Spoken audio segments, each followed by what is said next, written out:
Kasus dugaan pengancaman polisi tahan legislator Sangihe. Kebakaran di pemukiman padat penduduk hanguskan 6 rumah. Jelang Natal, Gubernur pantau stok dan harga bapok.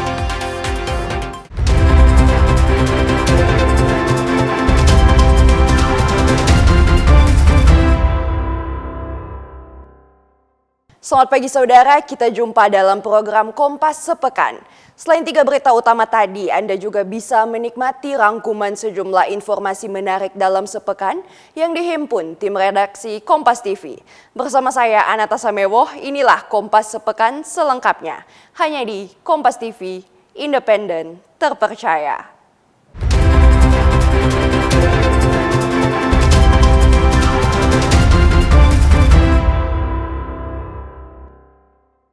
Kita ke informasi yang pertama, saudara. Seorang oknum anggota Dewan Perwakilan Rakyat Daerah Kabupaten Kepulauan Sangihe berinisial FS resmi ditahan oleh Polres Kepulauan Sangihe. Penahanan ini dilakukan setelah penyidik menetapkan FS sebagai tersangka dalam kasus dugaan pengancaman. Polres Kepulauan Sangihe mengkonfirmasi telah menetapkan anggota DPRD Kabupaten Kepulauan Sangihe, FS alias Frijon, sebagai tersangka dalam kasus dugaan pengancaman. Kasat Reskrim Polres Kepulauan Sangihe, Ibtu Stevi Sumolang, menjelaskan bahwa penanganan kasus ini berawal dari laporan masyarakat yang masuk ke Polres. Sejak laporan diterima, penyidik langsung bergerak melakukan penyelidikan. Jadi ini memang penanganan sesuai laporan yang masuk di Polres Kepulauan Sangihe. Jadi kami menangani laporan daripada Pak Yusrape kasus dugaan pengancaman ya, dengan pelakunya Pak Saudara FS ya, FS. Saat ini sudah berproses dalam proses penyidikan, dan hari ini dari kemarin kami lakukan pemeriksaan secara maraton, dan di pagi hari ini kami sudah tetapkan tersangka, kemudian kami lakukan upaya paksa dalam bentuk penahanan. Setelah melakukan pemeriksaan di ruang penyidik di Reskrim Polda Sulut, penyidik akhirnya resmi menjadikan FS alias Frijon dari saksi menjadi tersangka setelah telah memenuhi 2 alat bukti. Hingga saat ini, Frijon masih dilakukan penahanan di rumah tahanan Polda Sulut. Jimmy Dapar, Kompas TV Manado, Sulawesi Utara. Saudara, di penghujung tahun 2025, Kejaksaan melakukan pemusnahan barang bukti yang berkekuatan hukum tetap berdasarkan hasil putusan hakim dalam persidangan. Pemusnahan barang bukti yang keempat kali ini merupakan bagian dari total 13 perkara yang sudah inkrah di sepanjang tahun 2025. Pemusnahan dilaksanakan di halaman belakang kantor Kejaksaan Negeri Minahasa Selatan, Minahasa Tenggara di Kabupaten Minahasa Selatan Senin pagi. Pemusnahan disaksikan oleh para pejabat Kejari Minahasa Selatan, Minahasa Tenggara, dan sejumlah karyawan dan staf. Adapun barang bukti yang dimusnahkan antara lain senjata tajam, senjata api, pakaian, serta obat-obatan terlarang. Pemusnahan senjata tajam dan senpi dengan cara dipotong dengan alat pemotong, sedangkan pakaian dalam dan luar dengan cara dibakar, dan obat-obatan terlarang dileburkan dengan menggunakan mesin blender. Kepala Kejaksaan dalam sambutannya bilang, pemusnahan ini berdasarkan perintah atau keputusan pengadilan yang berkekuatan hukum tetap, serta eksekutor dari para jaksa yang melaksanakan pemusnahan secara periodik dan terukur yang berkelanjutan seiring amanah undang-undang yang berlaku. Kegiatan ini merupakan kegiatan yang rutin kami lakukan ya, Kejaksaan Negeri Minahasa Selatan, terkait dengan barang bukti dalam perkara-perkara yang sudah disidangkan, yang sudah mempunyai kekuatan hukum tetap di sepanjang tahun 2025 ini. Dan ini merupakan kegiatan terakhir di penghujung tahun 2025 ini. Dari berbagai perkara, ada 13 perkara yang sudah berkekuatan hukum tetap, dan barang buktinya tadi yang sudah kita lihat bersama, ada senjata, kemudian ada obat-obatan terlarang, dan juga ada kain-kain yang berasal dari perkara tindak pidana pencabulan persetubuhan dan oleh hakim diputus dengan putusan dimusnahkan. Oleh karena itu, jaksa selaku eksekutor dalam hal ini melakukan kegiatan ini kita musnahkan dan sesuai dengan amanah dari undang-undang kita laksanakan ini secara periodik dan terukur. Kajari Santoso juga berkomitmen di tahun 2026 akan mempertajam fungsi penegakan hukum terhadap para pelaku tindak pidana korupsi. Tim Liputan Kompas TV Kabupaten Minahasa Selatan. Saudara, Satuan Reserse Kriminal Satreskrim Polres Tomohon berhasil menangkap satu pelaku pencurian kabel listrik di Kelurahan Walian, Kota Tomohon. Anggota unit Jatanras Polres Tomohon menangkap lelaki berinisial CS alias Chris. Ia ditangkap karena kedapatan mencuri kabel listrik di salah satu rumah di Kelurahan Walian, Kota Tomohon pada hari Minggu. Terduga pelaku Chris bersama rekannya Yeski nekat mencuri kabel listrik yang berada di atas plafon rumah dengan cara menggunakan tangga untuk mengambil kabel tersebut. Kasat Reskrim Polres Tomohon Ibtu Royke Mantiri mengungkapkan motif kedua pelaku mencuri kabel karena untuk dijual kembali. TKP di Desa Pokok Ulangi di Kelurahan Wailan, Kecamatan Tomohon Selatan. Kejadiannya hari Rabu tanggal 19 November. Kemudian korban datang melaporkan sehubungan ada kehilangan bahan material bangunan yang dicurigai pekerja korban sendiri. Nah, kemudian penyidik melakukan serangkaian penyidikan, kemudian mendapat titik terang bahwa pelaku pencurian adalah inisial CS yang memang karyawan atau pekerja dari korban, kemudian dilakukan. Selain dua terduga pelaku, polisi masih memburu seorang terduga pelaku lain, yakni YK alias Yeski yang berhasil melarikan diri. Atas perbuatannya, mereka dikenakan pasal 363 KUHP tentang tindak pidana pencurian dengan pemberatan dengan ancaman hukuman 7 tahun penjara. Tim Liputan Kompas TV Tomohon, Sulawesi Utara. Kita ke informasi yang selanjutnya, Saudara. Kasus dugaan korupsi anggaran dana Dipa Lidik Sidik di Treskrimsus Polda Sulut tahun anggaran 2019 akhirnya resmi dilimpahkan ke Kejaksaan Tinggi Sulawesi Utara. Kasus dugaan korupsi terkait penggelapan anggaran dana Dipa Lidik Sidik di Reskrimsus Polda Sulut tahun anggaran 2019 resmi dilimpahkan penyidik Subdirektorat Tindak Pidana Korupsi Direktorat Reserse Kriminal Khusus Polda Sulawesi Utara ke Kejaksaan Tinggi Sulawesi Utara. Pelimpahan perkara dilakukan melalui tahap 2, yakni penyerahan tersangka dan barang bukti kepada Jaksa Penuntut Umum pada Selasa siang. Tersangka dalam perkara ini berinisial CSG, seorang aparatur sipil negara atau ASN yang diketahui pernah menjabat sebagai bendara internal Direktorat Reserse Kriminal Khusus Polda Sulut. Berdasarkan hasil audit dari Badan Pengawasan Keuangan dan Pembangunan, perbuatan CSG mengakibatkan kerugian keuangan negara sebesar 1,3 miliar.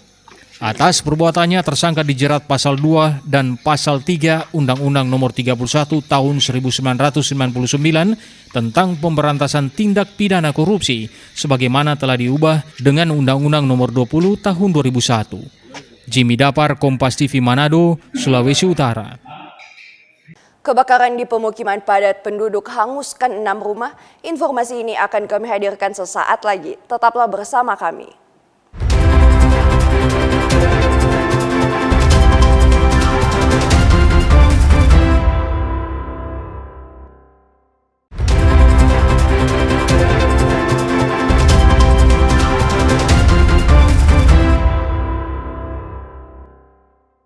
Terima kasih Anda masih bersama kami di Kompas Sepekan. Saudara, 6 rumah di kawasan pemukiman padat penduduk di Kota Gorontalo ludes terbakar. Satu di antaranya bengkel perbaikan AC mobil hingga picu ledakan. Kobaran api dengan cepat merembet ke rumah lain hingga membuat petugas gabungan kewalahan. Akibatnya sebanyak 16 keluarga dan 51 jiwa jadi korban. Beginilah suasana saat kebakaran melanda sejumlah rumah di kawasan pemukiman padat penduduk di Kecamatan Kota Tengah, Kota Gorontalo. Kepulan asap hitam dan kobaran api yang mulai membakar rumah membuat pemilik rumah dan warga sekitar panik. Di tengah kepanikan, warga berbondong-bondong berupaya menyelamatkan harta benda dari dalam rumah. Kebakaran ini pun diperkirakan terjadi sekitar pukul 12.30 WITA. Kobaran dengan cepat membakar di salah satu bengkel perbaikan AC mobil, memicu ledakan berulang kali dan membuat warga semakin panik. Petugas gabungan bersama warga pun berjibaku memadamkan api yang kian meluas. Butuh waktu sekitar 2 jam untuk memadamkan kobaran api. 6 unit mobil damkar dibantu water cannon Polda Gorontalo serta suplai air dari PMI Gorontalo dikerahkan untuk memadamkan api. Salah satu korban yang juga sebagai difabel tunarungu mengaku kaget dengan adanya kepulan asap dan api yang tiba-tiba masuk ke dalam rumahnya. Korban mengaku tidak mengetahui dari mana asal kobaran api yang tiba-tiba membesar hingga menghanguskan rumah korban. Pertama, kita awalnya itu di kamar, sementara makan, sementara menjaga anak, terus tiba-tiba ada suara lari gitu, ngetuk-ngetuk pintu. Nah, kita nggak tahu karena kita kan disabilitas tuli ya, nggak dengar. Nah, akhirnya mereka langsung dobrak dan kita lihat ada asap yang masuk, jadi nggak bisa langsung turun gitu, ngangkat anak. Dan itu apinya udah berkobar di atas. Jadi nggak bisa bawa baju, susu anak dan sebagainya. Itu terlambat sekali karena kita nggak bisa dengar. Mereka kan disabilitas rungu ya. Jadi ketika misalnya ada yang ngetuk-ngetuk pintu itu mereka nggak bisa dengar, langsung didobrak sama mereka ya, sama orang-orang langsung. Sama kakak langsung dobrak pintunya. Dan itu udah nggak bisa menyelamatin apa-apa, langsung katanya udah kebakaran gitu, dan apinya udah berkobar kesana kemari, jadinya cuma bisa menyelamatkan anak bayi jana namanya usia 4 tahun, sama yang kedua itu usia 5 bulan. Sementara itu, Camat Kota Tengah, Kota Gorontalo bilang ada sebanyak 6 rumah yang terbakar. 2 diantaranya ludes dilalap api. Sebanyak 16 keluarga dan 51 jiwa telah dievakuasi serta mengungsi di rumah kerabat terdekat. Informasi kami dari pemerintah mendapatkan informasi bahwa ada beberapa rumah yang terjadi kebakaran, cuman memang penyebabnya sementara masih dicari informasi baik dari pihak kepolisian. Dengan jumlah rumah, sesuai informasi dari Pak Lurah, ada sekitar 6 rumah dan ada beberapa rumah yang habis terbakar dan sebagian mungkin bagian-bagian dari rumah saja yang terbakar. Yang memang ludes total berapa?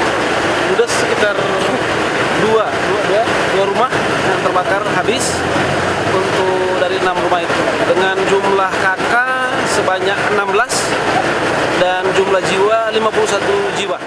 Beruntung kebakaran ini tidak menimbulkan korban jiwa, namun kerugian diperkirakan mencapai ratusan juta rupiah. Otoritas setempat belum memastikan penyebab pasti kebakaran. Kris Kamisma, Kompas TV, Kota Gorontalo, Gorontalo. Saudara, 1 unit minibus terbakar di Jalan Samratulangi, Kota Manado, Rabu pagi. Api menghanguskan dengan cepat seluruh badan mobil hingga ludes terbakar. Diduga kendaraan tersebut mengangkut galon-galon berisi BBM bersubsidi. Peristiwa kebakaran terjadi sekitar pukul 10.30 WITA.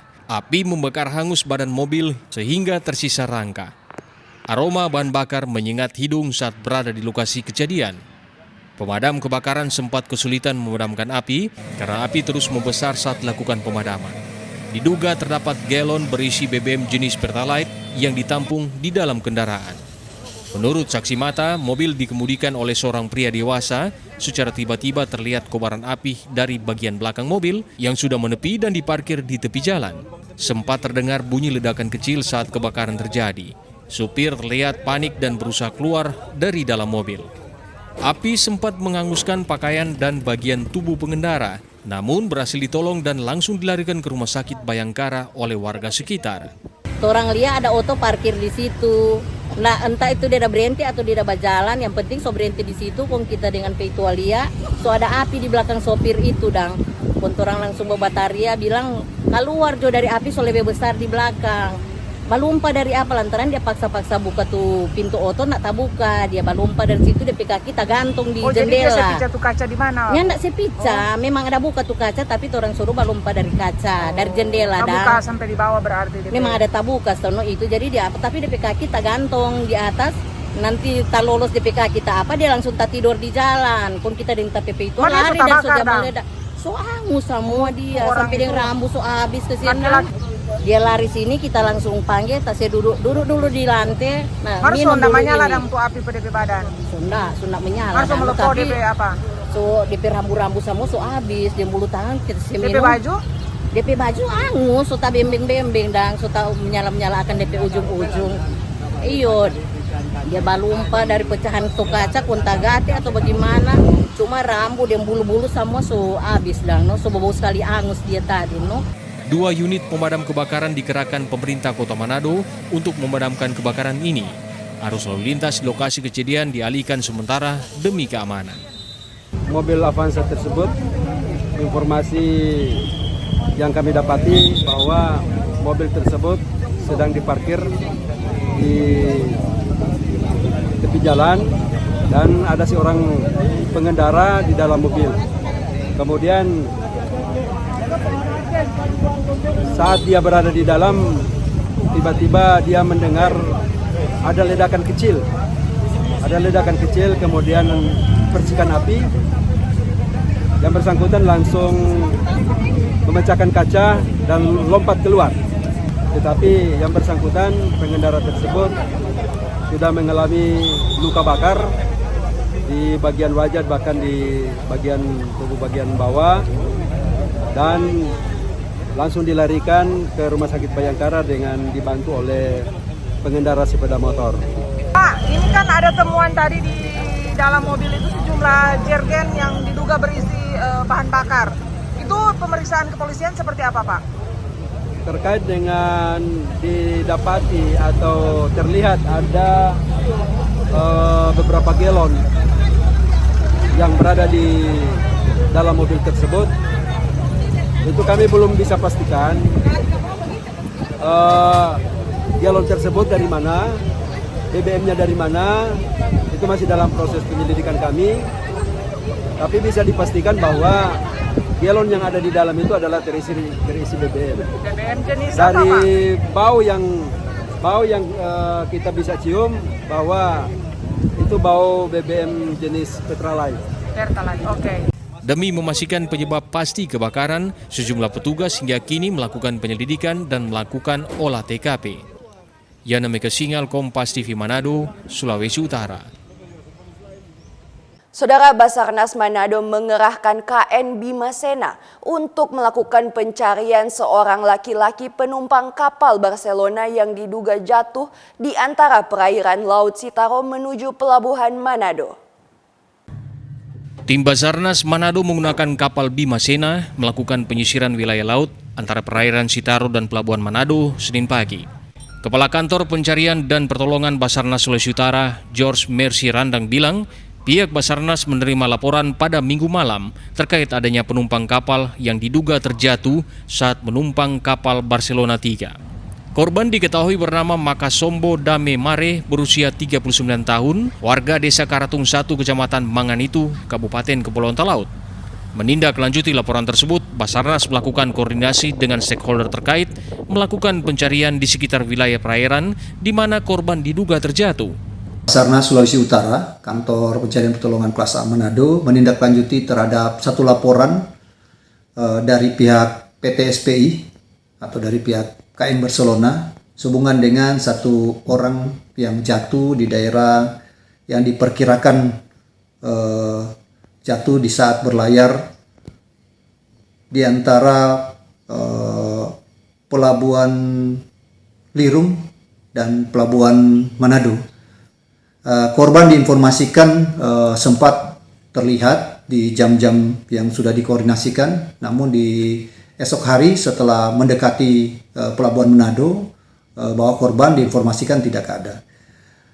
Dan hal tersebut langsung kami tindak lanjuti dengan melaksanakan koordinasi di internal, terutama dari pihak Polsek Pelabuhan Manado dan pihak KSOP, serta unsur terkait untuk rencana pencarian lebih lanjut. Unsur SAR yang terlibat dalam operasi ini terdiri dari tim rescue kantor SAR kelas A Manado dan tim rescue unit siaga SAR Manado. Dalam pencarian kali ini, Basarnas juga meminta bantuan stasiun radio pantai untuk membantu memaklumatkan pelayaran kepada kapal-kapal yang melintas di wilayah perairan Biaro hingga Teluk Manado. Yana Mega Singal, Kompas TV Manado, Sulawesi Utara.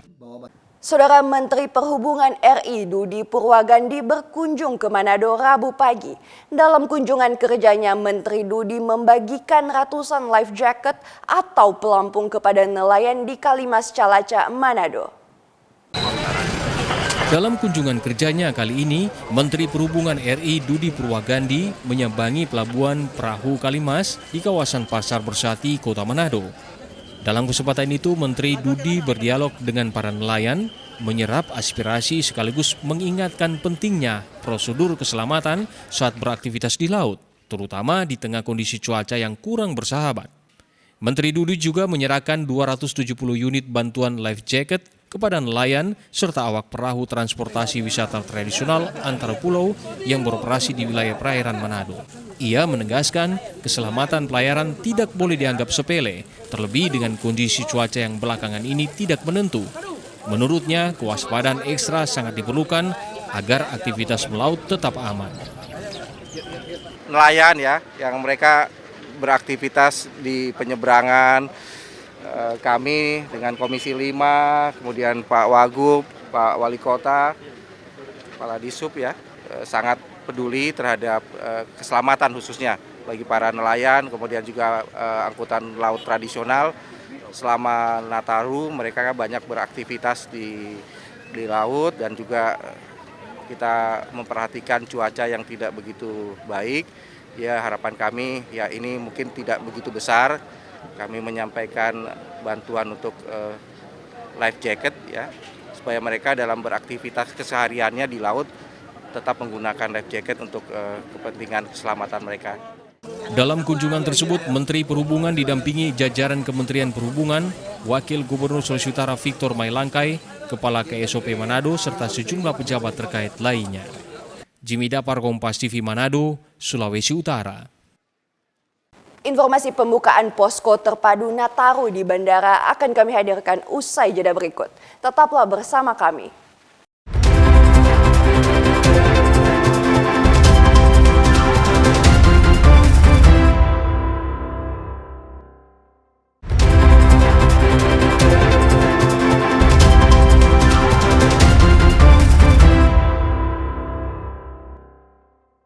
Saya Natasha Mewah masih bersama Anda di Kompas Sepekan. Saudara, ratusan personel gabungan dari berbagai instansi di Gorontalo ikuti apel gelar pasukan menghadapi arus mudik libur dan tahun baru serta membuka posko terpadu di sejumlah titik layanan transportasi.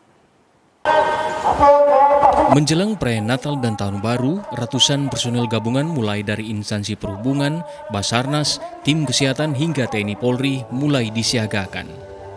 Pada Kamis pagi, seluruh personel yang terlibat mengikuti apel gelar pasukan kesiapan menyambut arus mudik Natal dan Tahun Baru yang dipusatkan di Bandara Jalaluddin, Gorontalo. Selain menyiagakan ratusan personel gabungan, pemerintah juga menyediakan 12 posko terpadu di setiap layanan transportasi, mulai dari bandara, pelabuhan, hingga terminal di Gorontalo. Kadis Perhubungan Provinsi Gorontalo bilang, posko terpadu ini menjadi wadah bagi pemudik untuk mendapatkan berbagai layanan informasi maupun layanan lain seperti kesehatan. Pada arus mudik tahun ini diperkirakan akan mengalami lonjakan pemudik hingga 1,4% dibandingkan tahun sebelumnya dan dinilai menjadi pola tahunan. Dari semua posko-posko ini itu terpadu. Tidak hanya orang-orang perhubungan yang bertugas di sana, tetapi semua instansi yang terkait. Seperti misalnya terkait dengan cuaca. Maka BMKG ada di sini. Di sini juga teman-teman dari kepolisian dengan TNI untuk memastikan menyangkut masalah keamanan dan ketertiban. Kemudian tentu juga maskapai juga ada di dalam, kesehatan untuk memastikan bahwa para pemudik itu dalam posisi sehat. Nah, tentu mereka disiapkan di sini fasilitas untuk pemeriksaan kesehatan secara gratis. Kehadiran personil gabungan dan posko terpadu ini pun diharapkan dapat mengantisipasi saat adanya lonjakan pemudik serta memberikan jaminan keselamatan serta kelancaran arus mudik Natal dan Tahun Baru kali ini. Kris Kamisma, Kompas TV, Gorontalo. Saudara, menghadapi momen Natal 2025 dan Tahun Baru 2026, Bandara Internasional Samratulangi resmi membuka posko terpadu angkutan Natal dan Tahun Baru. Posko terpadu yang terdiri dari lintas stakeholder ini akan melayani masyarakat selama 21 hari mulai 15 Desember 2025 hingga 4 Januari 2026. Pergerakan penumpang di momen libur Natal 2025 dan Tahun Baru 2026 diprediksi mengalami peningkatan dibandingkan periode yang sama tahun sebelumnya. Mengantisipasi tren peningkatan penumpang saat Nataru, Bandara Internasional Samratulangi Manado membuka layanan posko terpadu angkutan Natal 2025 dan Tahun Baru 2026. General Manager Bandara Udara Internasional Samratulangi Manado, Radityo Ari Purwoko bilang, posko Nataru ini akan siaga selama 21 hari, terhitung 15 Desember hingga 4 Januari 2026. Melalui posko terpadu ini diharapkan seluruh pengguna jasa bandara bisa menikmati perjalanan yang aman dan nyaman dengan memprioritaskan prosedur keselamatan. Hari ini tanggal 15 Desember kita membuka posko Nataru yang akan dibuka sampai dengan tanggal 4 Januari.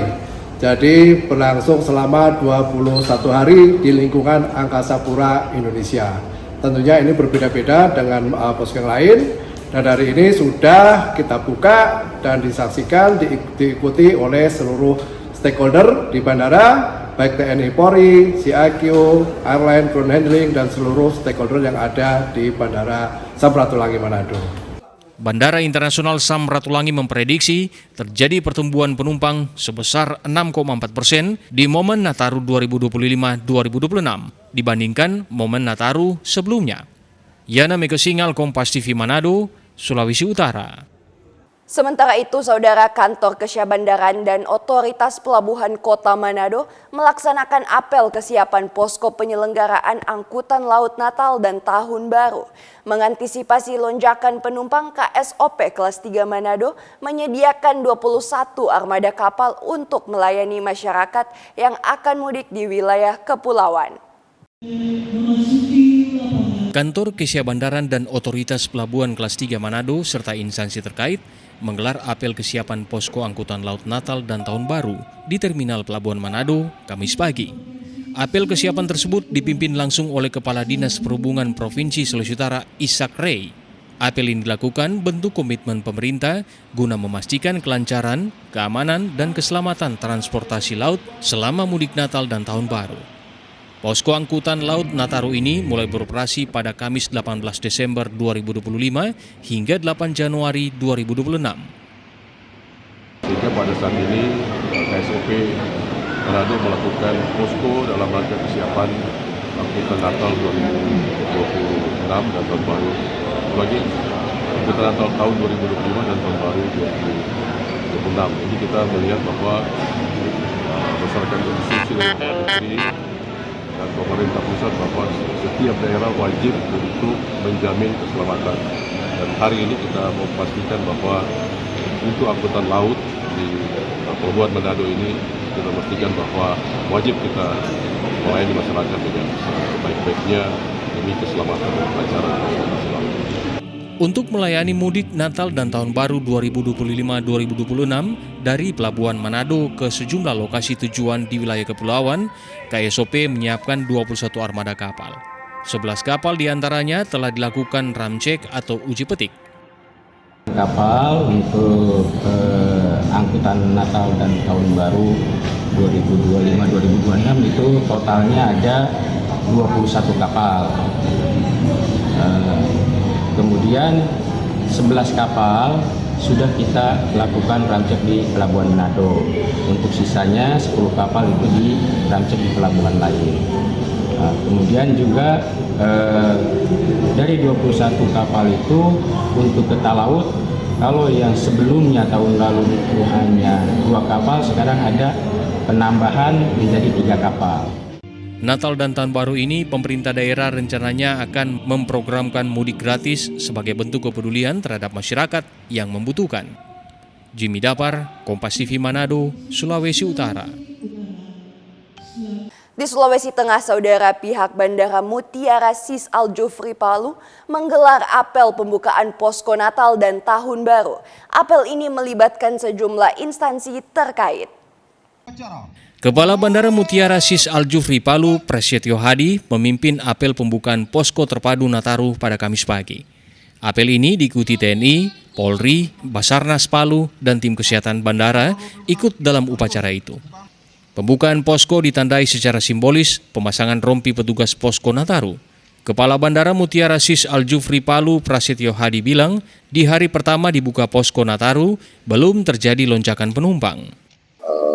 Bersamaan dengan pembukaan posko Nataru ya untuk tahun 2025-2026, di mana posko Nataru untuk tahun ini di Bandara Mutiara Sis Al Jufri diadakan dibuka nanti sore di pusat oleh Bapak Menteri Perhubungan pukul 14.30. Dan posko rencananya bertempat di pusat atau kantor informasi Terminal Bandara Mutiara Sis Al Jufri, diikuti juga oleh beberapa instansi terkait ya seperti Badan SAR, kemudian dari TNI, Polri, kemudian dari BMKG, dari ANAF, seperti itu. Jadi rencananya posko dari mulai hari ini sampai dengan tanggal 4 Januari akan berakhir dan ditutup untuk posko Nataru. Posko Nataru sendiri diberlakukan serentak se-Indonesia, mulai 18 Desember 2025 sampai 4 Januari 2026. Posko juga akan difungsikan sebagai posko informasi selama arus mudik Natal dan Tahun Baru di Bandara Mutiara Sis Al Jufri Palu. Aldrim Talara, Kompas TV Palu, Sulawesi Tengah. Informasi jelang Natal Gubernur pantau stok dan harga bapok akan kami hadirkan usai jeda berikut. Tetaplah bersama kami.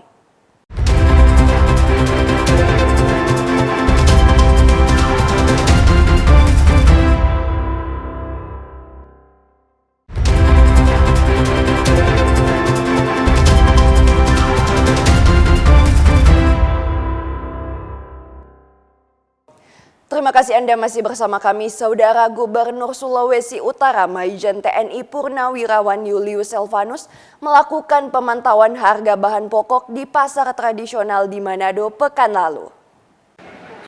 Pemantauan stok dan harga bahan pokok oleh Gubernur adalah upaya pemerintah Provinsi Sulawesi Utara memperketat pengawasan distribusi kebutuhan pokok menjelang perayaan Natal dan Tahun Baru 2026. Langkah ini diambil untuk memastikan masyarakat tidak menjadi korban permainan harga atau kelangkaan barang yang kerap muncul jelang Hari Raya. Salah satu lokasi yang didatangi adalah pasar tradisional Bersehati Manado. Mencegah bagaimana inflasi ini tidak terjadi di Sulawesi Utara.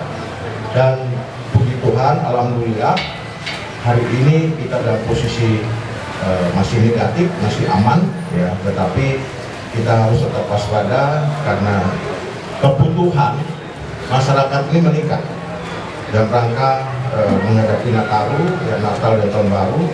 Semua umat, ya, semua masyarakat ini membutuhkan semua yang ada di sini. Itu sebabnya kios TPID ini dengan inisiasi teman-teman semua tim TPID untuk mendirikan kios ini, pertama tadi sudah menyiapkan logistik yang kira-kira ini akan meningkat dibutuhkan masyarakat, juga sebagai fungsi kontrol. Kehadiran Gubernur membuat para pedagang dan pembeli menyampaikan langsung keluhan serta kondisi harga di lapangan. Tim Liputan Kompas TV Manado, Sulawesi Utara. Saudara, menjelang perayaan Natal dan Tahun Baru, harga telur ayam di Kota Gorontalo mulai merangkak naik. Bahkan kenaikan ini sudah terjadi sejak awal bulan Desember 2025. Sudah lebih dari 2 pekan harga telur ayam di lapak pedagang harian Kota Gorontalo mulai alami lonjakan harga. Di sejumlah lapak pedagang, harga telur ayam dibanderol dengan kisaran harga Rp60.000 hingga Rp75.000 per baki. sementara harga per butirnya dijual Rp2.000 sampai Rp2.500. Sebelumnya harga telur ayam di Kota Gorontalo masih berkisaran Rp1.600 hingga Rp2.000 saja. Salah satu pedagang di Kota Gorontalo bilang, kenaikan harga telur ayam ini lantaran pasokan yang mulai terbatas, di tengah meningkatnya permintaan keluar daerah jelang perayaan Natal dan Tahun Baru. Menurut pedagang, adanya program makan bergizi gratis juga membuat pasokan di tingkat pedagang kian terbatas. Karena dia stok kurang, baru pengiriman keluar terus telur ke luar-luar. Oh, itu banyak pengiriman? Banyak pengiriman. Itu pengaruh? Ke Manado itu pengaruh sini semua. Itu karena emang sudah dekat? Iya, dekat Desember. Desember, Natal, kan merayakan itu nih, Manado itu merayakan ini Natal tuh, Tahun Baru, jadi itu otomatis kan kurang pakai telur, bikin kue kan. Kalau di sini ada seberapa, kalau di sana kan paling banyak ini kan, merayakan itu kan. Kalau di sini tidak ada, tapi telur sini kirim ke luar. Bagi pedagang, kenaikan harga telur ayam di Gorontalo jelang perayaan Hari Besar memang sudah sering terjadi. Pedagang pun berharap di tengah lonjakan harga ini, pasokan telur ayam di Gorontalo masih bisa tetap tersedia. Kris Kamisma, Kompas TV, Kota Gorontalo, Gorontalo. Saudara, Balai Besar Pengawas Obat dan Makanan atau BBPOM Gorontalo bersama instansi lintas sektor melakukan pengawasan pangan jelang perayaan Natal dan Tahun Baru. Dari 18 sarana pangan dan distributor yang diperiksa, BBPOM menemukan 8 sarana tidak memenuhi syarat. Menghadapi perayaan Hari Besar Natal dan Tahun Baru mendatang, Balai BPOM Gorontalo bersama sejumlah instansi lintas sektor mulai melakukan pengawasan pangan secara khusus. Hingga kini, Balai BPOM mengaku telah melakukan pengawasan di 18 titik sarana pangan maupun gudang distributor yang ada di Gorontalo. Bahkan dalam pengawasan ini, Balai BPOM menemukan 8 sarana pangan yang tidak memenuhi syarat. Mulai dari adanya kemasan rusak hingga ditemukannya pangan kadaluarsa serta tidak memiliki label yang jelas. Balai BPOM mencatat ada sebanyak 30 buah pangan dengan kemasan rusak dan 39 item kadaluarsa dengan total 917 buah. Seluruh pangan yang dinyatakan tidak memenuhi syarat ini pun langsung diamankan dan dimusnahkan agar tidak kembali beredar di masyarakat. Kita telah meriksa ada 18 sarana pangan dan distributor pangan dengan 8 sarana yang tidak memenuhi syarat. Jadi dari retailnya, dari distributornya, ini yang ada beberapa yang tidak memenuhi syarat. Selain itu juga kita melakukan pengujian pengambilan sampling untuk makanan siap saji, kemudian jajanan pasar, juga produk segar gitu ya, yang memang kita lakukan pengujian untuk pencegahan penggunaan bahan berbahaya pada pangan. Pak, yang tidak memenuhi syarat tadi 8 itu apa itu Pak? Ya, jadi hasil pengawasan kita ada 8 saran tidak memenuhi syarat itu. Pertama paling tinggi yaitu kita temukan masih menjual pangan yang rusak. Jadi kemasannya yang memang sudah rusak, penyok ataupun terbuka, itu ada di 30, jumlahnya 30 pieces gitu ya. Kemudian ada pangan kadaluarsa. Jadi ini masih kita temukan pangan kadaluarsa yang dijual di display di rak gitu ya. Sebagai langkah tegas, Balai BPOM Gorontalo langsung memberikan peringatan terhadap sarana pangan yang kedapatan tidak memenuhi syarat, bahkan akan diberikan sanksi administrasi. Balai BPOM Gorontalo pun mengimbau agar seluruh sarana pangan maupun gudang pangan distributor tetap menjaga kebersihan agar tidak terkontaminasi bakteri maupun bahan berbahaya. Kris Kamisma, Kompas TV, Gorontalo. Saudara, jelang perayaan Natal 2025 dan Tahun Baru 2026, PT Jasa Marga Manado Bitung memberikan stimulus berupa potongan harga tarif tol Manado Bitung sebesar 20%. Diskon tarif akan mulai berlaku 22 Desember hingga 10 Januari 2026. Kabar gembira bagi masyarakat Sulawesi Utara. Menyambut libur Natal dan Tahun Baru 2026, PT Jasa Marga Manado Bitung akan memberikan diskon tarif tol sebesar 20%. Besaran diskon ini berlaku untuk semua golongan kendaraan yang hendak melintas di ruas jalan tol Manado Bitung. Direktur Teknik dan Operasi PT Jasa Marga Manado Bitung, Tamjianto bilang, potongan harga tarif tol ini akan berlaku selama 20 hari, terhitung 22 Desember 2025 hingga 10 Januari 2026. Stimulus berupa potongan diskon dari tarif tol ini diharapkan mampu menghadirkan layanan tol yang semakin dekat dengan masyarakat dalam hal mobilitas yang lancar dan aman. Dengan senang hati di tahun 2025 ini kita membuat sesuatu yang berbeda. Kita namakan Sukacita Natal dan Tahun Baru untuk masyarakat Sulawesi Utara. Itu hal yang spesifik adalah di tahun ini kita akan memberikan diskon 20%. 20% untuk semua golongan kendaraan, untuk semua jalur masuk dan keluar ke jalan tol ini, sehingga yang pertama himbauan kami kepada masyarakat untuk diskon tersebut mari kita manfaatkan dengan baik, karena sekali lagi ini sukacita Natal dan Tahun Baru untuk masyarakat Sulawesi Utara. Nah, dengan adanya diskon tersebut kami harapkan ini dapat memberikan layanan yang jauh lebih baik, ya, kenyamanan dan juga manfaat bagi masyarakat Sulawesi Utara. PT Jasa Marga Manado Bitung berharap kebijakan diskon tarif tol di ruas jalan Manado Bitung ini dapat dimanfaatkan masyarakat dan juga turut mengurangi beban ruas jalan nasional yang sudah semakin padat. Sebagai gambaran, tarif normal dari gerbang tol Manado menuju gerbang tol Bitung untuk kendaraan golongan 1 sepanjang 39 km adalah Rp49.000. Jika diberlakukan potongan diskon 20%, maka pengguna jasa hanya cukup membayar Rp39.200. Yana Mika Singal, Kompas TV Manado, Sulawesi Utara. Kompas Sepekan masih akan kembali dengan informasi simulasi penanganan keadaan darurat di Bandara Gorontalo. Tetaplah bersama kami.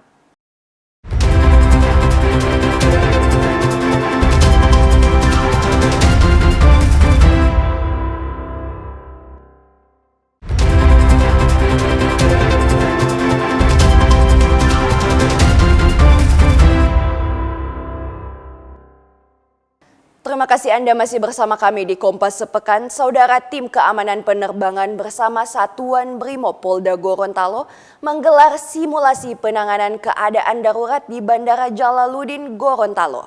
Simulasi ini dalam rangka meningkatkan kesiapsiagaan personil saat menghadapi arus mudik Natal dan Tahun Baru.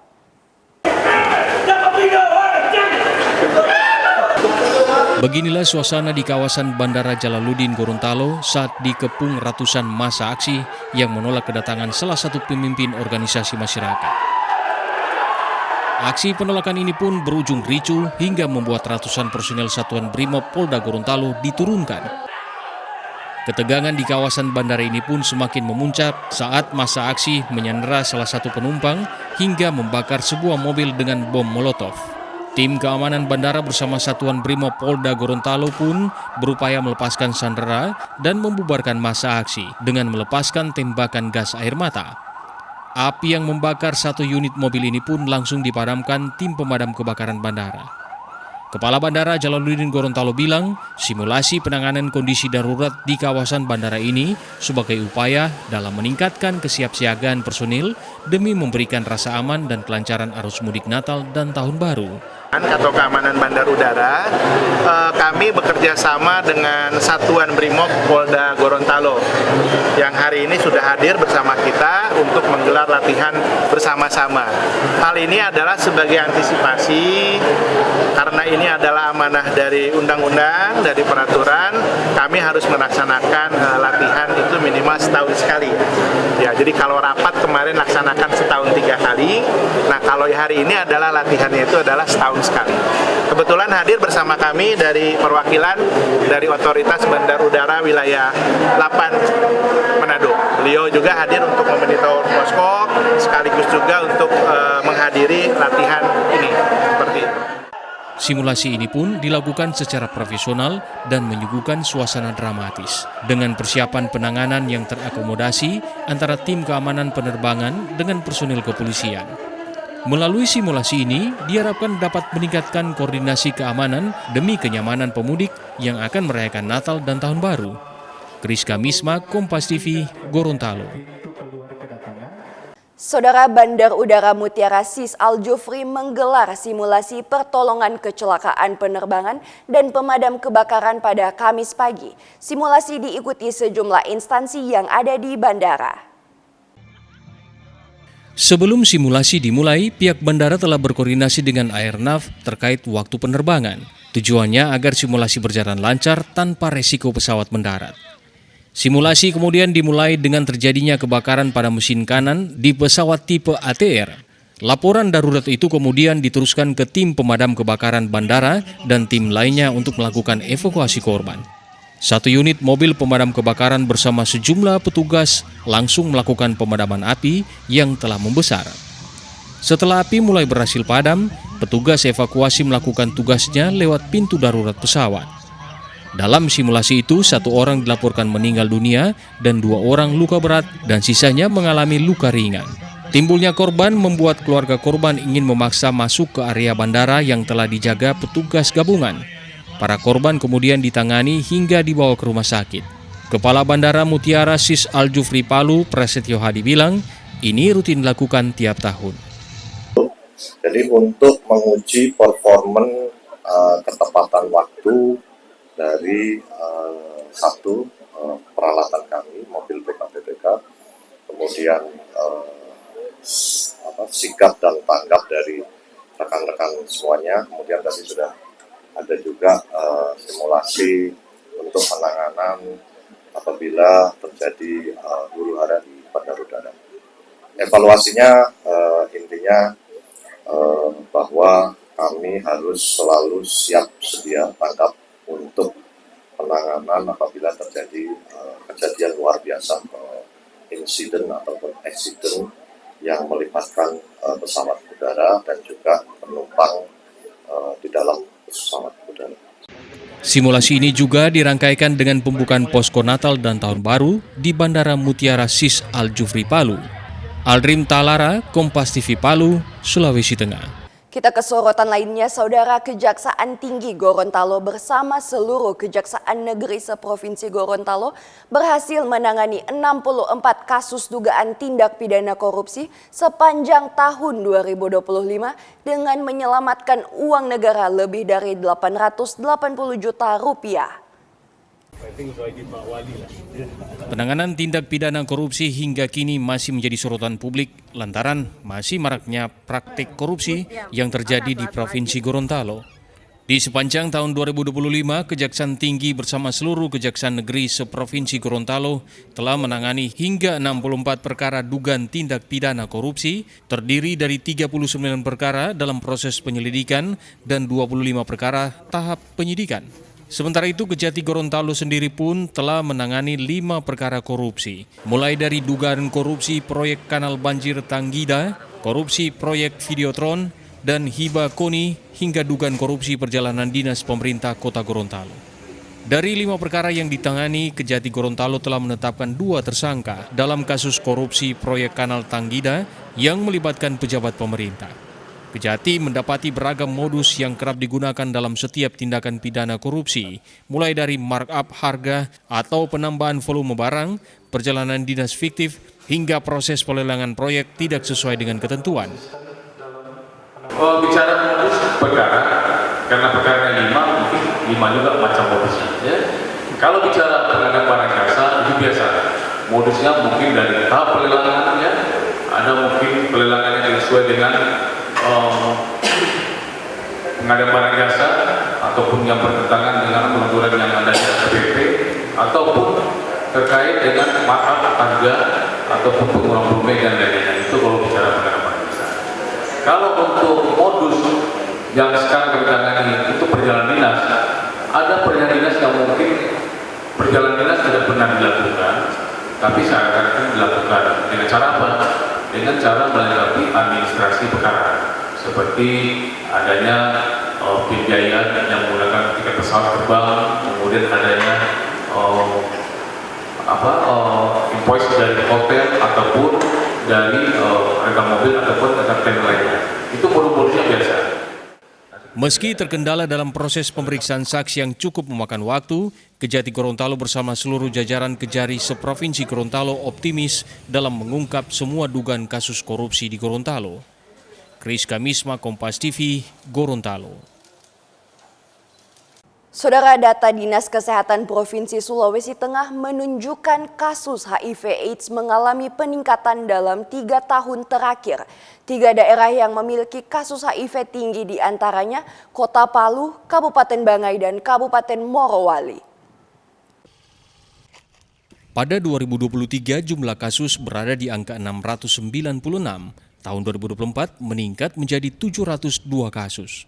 Hingga November 2025, temuan kasus HIV sudah mencapai 72 kasus. Dengan sisa waktu 1 bulan, jumlah ini diperkirakan melampaui total kasus tahun sebelumnya. Data dari Dinas Kesehatan Provinsi Sulawesi Tengah, Kota Palu ada 302 kasus. Sementara Kabupaten Banggai mencapai 79 kasus dan Kabupaten Morowali 78 kasus. Terjadi peningkatan kasus itu adalah penyakit HIV termasuk salah satunya. Jadi angka temuannya di tahun 2023, 2024, dan 2025 ini terjadi peningkatan. Di 2023 itu penemuan kasusnya sekitar 680-an, di 2024 sekitar 702 ya. 2025 ini sampai bulan November sudah ada di 700-an juga. Jadi kalau sampai Desember berarti dia melebihi daripada kasus temuan di tahun 2024 kemarin. Jadi ini yang terjadi peningkatan itu ada di 3 kabupaten yang paling besar. Yang pertama ada di Kota Palu, yang kedua ada di Kabupaten Banggai, dan ketiga ada di Kabupaten Morowali. Dinas Kesehatan dan instansi terkait terus melakukan sosialisasi dan imbauan dan langkah pencegahan agar HIV/AIDS tidak menyebar luas di kalangan masyarakat. Aldrim Tahara, Kompas TV Palu, Sulawesi Tengah. Saudara, nuansa kerukunan antar umat beragama begitu terasa dalam perayaan Natal bersama pemerintah dan masyarakat Kabupaten Bolaang Mongondo, Sulawesi Utara yang digelar di Desa Transmigrasi Mopuya, Kecamatan Dumoga Utara. Gubernur Julius Selvanus bersama jajaran hadir di acara pranatal tersebut.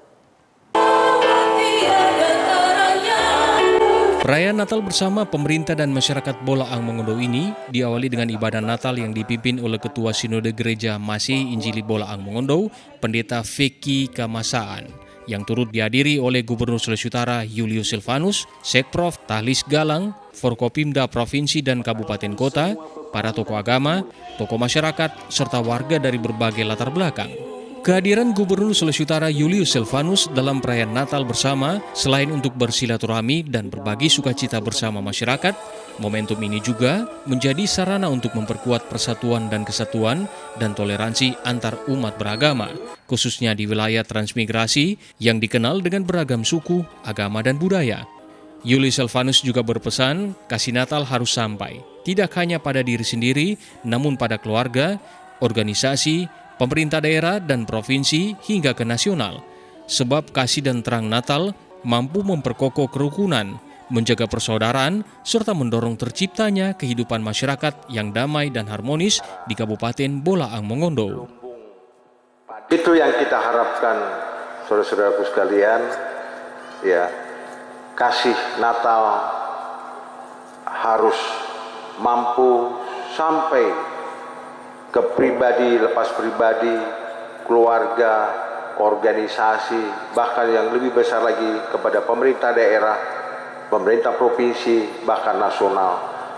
Kasih dan terang Natal tentunya harus kita pedomani, kita pegang bersama-sama untuk kita saling menghormati satu dengan yang lainnya. Saya yakin dan percaya di tempat ini terang Natal telah dibuktikan, toleransi kita, saling menghargai, saling menghormati, diwujud nyatakan. Terima kasih untuk ini semua. Saya yakin dan percaya di tempat ini tadi disampaikan Pak Bupati, di sini tempat transmigrasi dulu. Jadi sekarang transmigrasi itu tidak lagi menjadi momok, ya, karena semuanya sudah modern, ya, sudah maju. Ya, tidak ada lagi yang tertinggal. semuanya serba dekat. Maka di kampung ini saya lihat kemajuannya sangat begitu pesat, ya, tidak tertinggal dengan daerah-daerah lainnya. Pada kesempatan itu juga, Gubernur Sulawesi Utara memberikan sejumlah bantuan baik kepada kepala daerah maupun masyarakat, antara lain bibit pertanian dan alat pertanian, rumah ibadah, serta buffer stok bencana. Rahman Rahim, Kompas TV, Bolaang Mongondo, Sulawesi Utara. Informasi tadi menutup perjumpaan kita dalam program Kompas Sepekan. Saya Natasha Mewoh, pamit undur diri. Saksikan rangkaian program berita di Kompas TV, independen, terpercaya.